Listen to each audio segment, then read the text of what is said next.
Graças, pais e irmãos, mais um dia estamos dando continuidade à nossa campanha de leitura bíblica. Hoje iniciaremos a leitura do livro de Atos dos Apóstolos. Então vamos estar lendo hoje capítulos 1, 2 e 3 do livro de Atos. Então convido você a abrir sua Bíblia comigo e acompanhar a leitura de hoje. Capítulo 1 de Atos dos Apóstolos está escrito: Fiz o primeiro tratado, ó Teófilo, acerca de tudo que Jesus começou, não só a fazer, mas a ensinar, até o dia em que foi recebido em cima, depois de ter dado mandamentos pelo Espírito Santo aos apóstolos que escolhera, aos quais também depois de ter padecido, se apresentou vivo com muitas e infalíveis provas, sendo visto por eles por espaço de 40 dias, e falando do que respeita ao reino de Deus. E estando com eles, determinou-lhes que não se ausentassem de Jerusalém, mas que esperassem a promessa do Pai, que disse ele: de mim ouvistes. Porque, na verdade, João batizou com água, mas vós sereis batizados com o Espírito Santo não muito depois desses dias. Aqueles, pois, que se haviam reunido, perguntaram-lhe, dizendo: Restaurarás tu neste tempo o reino a Israel?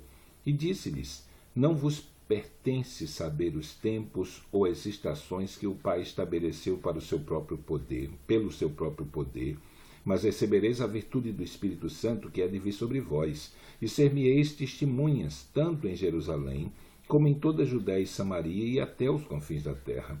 E quando dizia isto, vendo-o eles, foi elevado às alturas, e uma nuvem o recebeu, ocultando-o aos seus olhos. Estando com os olhos fitos no céu, enquanto ele subia, eis que junto dele se puseram 2 varões vestidos de branco, os quais lhes disseram: Varões galileus, por que estáis olhando para o céu? Esse Jesus que dentre vós foi recebido em cima no céu, há de vir assim como para o céu viste ir. Então voltaram para Jerusalém, do monte chamado das Oliveiras, o qual está perto de Jerusalém, à distância do caminho de um sábado, e entrando, subiram ao cenáculo onde habitavam Pedro e Tiago e João e André e Filipe e Tomé, Bartolomeu e Mateus, Tiago, filho de Alfeu, Simão, o zelador, e Judas de Tiago. Todos esses perseveravam unanimemente em oração e súplicas com as mulheres, e Maria, mãe de Jesus, com seus irmãos.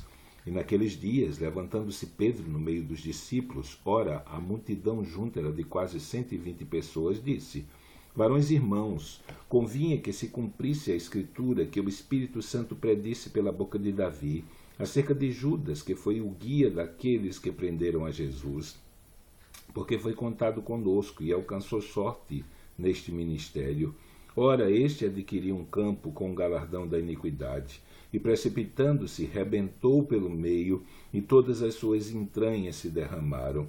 E foi notório a todos os que habitam em Jerusalém, de maneira que, na sua própria língua, esse campo se chama Aceldama, isto é, campo de sangue. Porque no livro dos Salmos está escrito: Fique deserta a sua habitação, e não haja quem nela habite, e tome outro o seu bispado. É necessário, pois, que, dos varões que conviveram conosco, todo o tempo em que o Senhor Jesus entrou e saiu dentre nós, começando desde o batismo de João, até o dia em que dentre nós foi recebido em cima, um deles se faça conosco testemunha da sua ressurreição. E apresentaram 2, José, chamado Barsabás, que tinha por sobrenome o Justo, e Matias. E orando disseram: Tu, Senhor, conhecedor dos corações de todos, mostra qual destes tens escolhido, para que tome parte nesse ministério e apostolado de que Judas se desviou para ir para o seu próprio lugar. E lançando-se sorte, caiu a sorte sobre Matias, e por voto comum foi contado com os 11 apóstolos. Capítulo 2. E cumprindo-se o dia de Pentecostes, estavam todos reunidos no mesmo lugar. De repente veio do céu um som como de um vento veemente e impetuoso, e encheu toda a casa em que estavam assentados. E foram vistas por eles línguas repartidas como que de fogo, as quais pousaram sobre cada um deles. E todos foram cheios do Espírito Santo e começaram a falar noutras línguas, conforme o Espírito Santo lhes concedia que falassem. E em Jerusalém estavam habitando judeus, varões religiosos de todas as nações que estão debaixo do sol. E correndo aquela voz, ajuntou-se uma multidão. E estava confusa, porque cada um os ouvia falar na sua própria língua. E todos pasmavam e se maravilhavam, dizendo uns aos outros: pois que? Não são galileus todos esses homens que estão falando? Como, pois, os ouvimos cada um na nossa própria língua em que somos nascidos? Partos e medas, elamitas e os que habitam na Mesopotâmia, e Judéia e Capadócia, Ponto e Ásia, e Frígia e Panfília, Egito, partes das Líbias, junto a Cirene, e forasteiros romanos, tanto judeus como prosélitos, cretenses e árabes, todos os temos ouvindo em nossas próprias línguas falar das grandezas de Deus. E todos se maravilhavam e estavam suspensos, dizendo uns para os outros: que quer dizer isto? E outros, zombando, diziam: estão cheios de mosto. Pedro, porém, pondo-se em pé com os 11, levantou a sua voz e disse-lhes: varões judeus e todos os que habitais em Jerusalém, seja-vos isto notório e escutai as minhas palavras. Esses homens não estão embriagados, como vós pensais, sendo a 3ª hora do dia, mas isso é o que foi dito pelo profeta Joel. E nos últimos dias acontecerá, diz Deus, que do meu espírito derramarei sobre toda a carne, e os vossos filhos e as vossas filhas profetizarão, os vossos mancebos terão visões, e os vossos velhos sonharão sonhos. E também do meu espírito derramarei sobre os meus servos e as minhas servas naqueles dias, e profetizarão. E farei aparecer prodígios em cima no céu, e sinais embaixo da terra, sangue, fogo e vapor e fumo. O sol se converterá em trevas e a lua em sangue, antes de chegar o grande e glorioso dia do Senhor. E acontecerá que todo aquele que invocar o nome do Senhor será salvo. Varões israelitas, escutai essas palavras. A Jesus Nazareno, varão aprovado por Deus entre vós, com maravilhas, prodígios e sinais que Deus por ele fez no meio de vós, como vós mesmos bem sabeis. A este que vos foi entregue pelo determinado conselho e presciência de Deus, tomando-o, vós o crucificastes e matastes pela mão de injustos, ao qual Deus ressuscitou, soltas as ânsias da morte, pois não era possível que fosse retido por ela, porque dele disse Davi: sempre via diante de mim o Senhor, porque está à minha direita, para que eu não seja comovido. Por isso se alegrou o meu coração, e a minha língua exultou, e ainda a minha carne há de repousar em esperança, pois não deixarás a minha alma no Hades, nem permitirás que o teu santo veja a corrupção. Fizeste-me conhecido os teus caminhos da vida, os caminhos da vida, com a tua face me encherás de júbilo.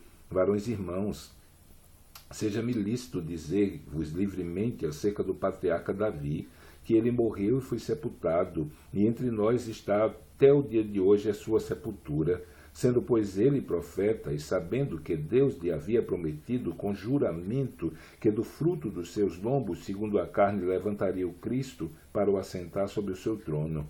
Nesta previsão, disse da ressurreição de Cristo, que a sua alma não foi deixada no Hades, nem a sua carne viu a corrupção.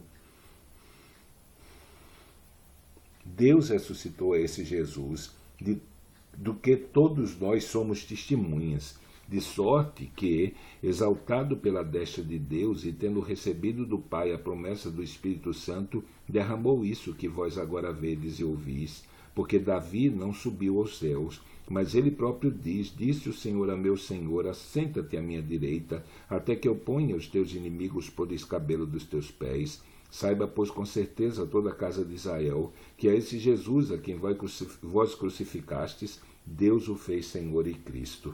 E ouvindo isto, compungiram-se em seu coração e perguntaram a Pedro e aos demais apóstolos: que faremos, varões irmãos? Disse-lhe Pedro: arrependei-vos e cada um de vós seja batizado em nome de Jesus Cristo para perdão dos pecados, e recebereis o dom do Espírito Santo. Porque a promessa vos diz respeito a vós, a vossos filhos e a todos os que estão longe, a tantos quanto Deus nosso Senhor chamar. E com muitas outras palavras, isso testificava e os exortava, dizendo: salvai-vos desta geração perversa, de sorte que foram batizados os que de bom grado receberam a sua palavra, e naquele dia agregaram-se quase 3.000 almas, e perseveravam na doutrina dos apóstolos, na comunhão, no partir do pão e nas orações. Em toda alma havia temor, e muitas maravilhas e sinais se faziam pelos apóstolos. E todos os que criam estavam juntos e tinham tudo em comum, e vendiam suas propriedades e fazendas e repartiam com todos, segundo cada um havia de mister. E perseverando unânimes todos os dias no templo, e partindo pão de casa em casa, comiam juntos, com alegria e singeleza de coração, louvando a Deus e caindo na graça de todo o povo, e todos os dias acrescentava o Senhor à igreja aqueles que se haviam de salvar. Capítulo 3. E Pedro e João subiam juntos ao templo à hora da oração, a nona. E era trazido um varão que desde o ventre da sua mãe era coxo, o qual todos os dias punham à porta do templo, chamada Formosa, para pedir esmola aos que entravam. E o qual, vendo a Pedro e a João, que iam entrando no templo, pediu que lhe dessem uma esmola. E Pedro, com João, fitando os olhos nele, disse: olha para nós. E olhou para eles, esperando receber deles alguma coisa. Pedro disse: não tenho prata nem ouro, mas o que tenho, isso eu te dou. Em nome de Jesus Cristo Nazareno, levanta-te e anda. E tomando-o pela mão direita, o levantou, e logo seus pés e artelhos se firmaram. E saltando ele, pôs-se em pé, e andou, e entrou com eles no templo, andando e saltando e louvando a Deus. E todo o povo viu andar e louvar a Deus, e conhecia-no, pois era ele o que se assentava a pedir esmola à porta formosa do templo, e ficaram cheios de pasmo e assombro pelo que lhe acontecera. E apegando-se o coxo, que fora curado a Pedro e a João, todo o povo correu atônito para junto deles, ao alpendre chamado de Salomão. E quando Pedro viu isto, disse ao povo: varões israelitas, por que vos maravilhais disso? Ou por que olhais tanto para nós, como se por nossa própria virtude ou santidade fizéssemos andar esse homem? O Deus de Abraão, de Isaque e de Jacó, o Deus dos nossos pais, glorificou a seu Filho Jesus, a quem vós entregastes perante a face de Pilatos, negaste, tendo ele determinado que fosse solto, mas vós negastes o santo e o justo, e pedisse que se desse um homem homicida, e matastes o príncipe da vida, ao qual Deus ressuscitou dos mortos, do que nós somos testemunhas. E pela fé no seu nome, fez o seu nome fortalecer a este que vedes e conheceis, e a fé que é por ele, deu a este, na presença de todos vós, essa perfeita saúde. E agora, irmãos, eu sei que o fizestes por ignorância, como também os vossos príncipes, mas Deus assim cumpriu o que já dantes pela boca de todos os seus profetas havia anunciado, que o Cristo haveria de padecer. Arrependei-vos, pois, e convertei-vos, para que sejam cancelados os vossos pecados, e venham assim os tempos de refrigério pela presença do Senhor, e envie ele a Jesus Cristo, que já dantes vos foi pregado, o qual convém que o céu contenha até os tempos da restauração de tudo, dos quais Deus falou pela boca de todos os seus santos profetas desde o princípio, porque Moisés disse: o vosso Deus levantará dentre vós, irmãos, um profeta semelhante a mim, a ele ouvireis em tudo quanto vos disser. E aconteceu que toda a alma que não escutar esse profeta será exterminada dentre o povo. E todos os profetas, desde Samuel, todos quantos depois falaram, também anunciaram esses dias. Vós sois filhos dos profetas e do concerto que Deus fez com os nossos pais, dizendo a Abraão: na tua descendência serão benditas todas as famílias da terra. Ressuscitando Deus a seu Filho Jesus, primeiro enviou a vós, para que nisso vos abençoasse e vos desviasse a cada um das vossas maldições. Então terminamos a nossa leitura de hoje. Amanhã, se Deus permitir, estaremos lendo capítulos 4, 5 e 6 do livro de Atos. Então, que Deus te abençoe e até amanhã, se Ele assim o permitir.